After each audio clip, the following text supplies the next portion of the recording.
the sanctuary, and 2300 days. Chapter 6. Gabriel explains in Daniel 9 what he omitted in chapter 8. As we have seen, the charge had been given to Gabriel to make Daniel understand the vision, verse 16.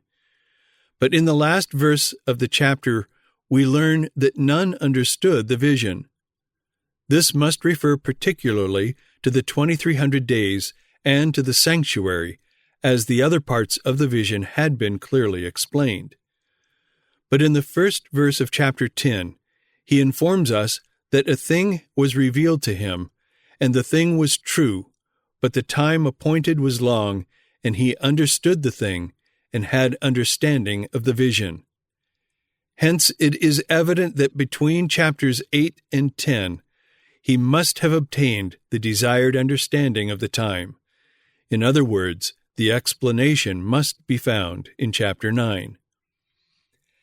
Daniel 9 commences with the earnest, importunate prayer of the prophet, from the reading of which it is evident that he had so far misunderstood the vision of chapter 8, that he concluded that the 2300 days of treading underfoot the sanctuary would terminate with the 70 years desolation of the city and sanctuary predicted by Jeremiah. Compare verses 1 and 2 with verses 16 and 17. The man Gabriel is now sent to undeceive him and to complete the explanation of the vision. While I was speaking in prayer, says Daniel, even the man Gabriel, whom I had seen in the vision at the beginning, here he cites us back to chapter 8, verses 15 and 16, being caused to fly swiftly, touched me about the time of the evening oblation. And he informed me and talked with me and said, O Daniel, I am now come forth to give thee skill and understanding. At the beginning of thy supplications the commandment came forth, and I am come to show thee, for thou art greatly beloved. Therefore understand the matter and consider the vision. Verses 21 to 23. Note these facts. Number 1. In verse 21, Daniel cites us to the vision of chapter 8. Number 2.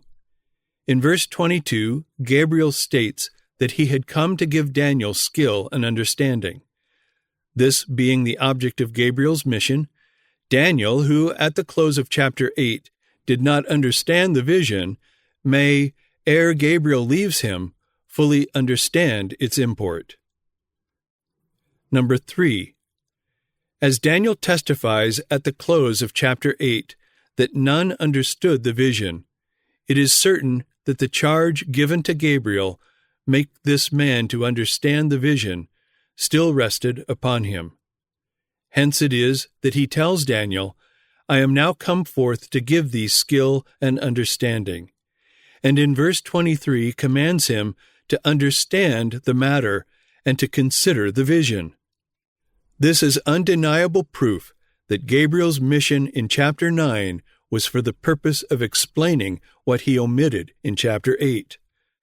If any ask further evidence, the fact that Gabriel proceeds to explain the very point in question most fully meets the request.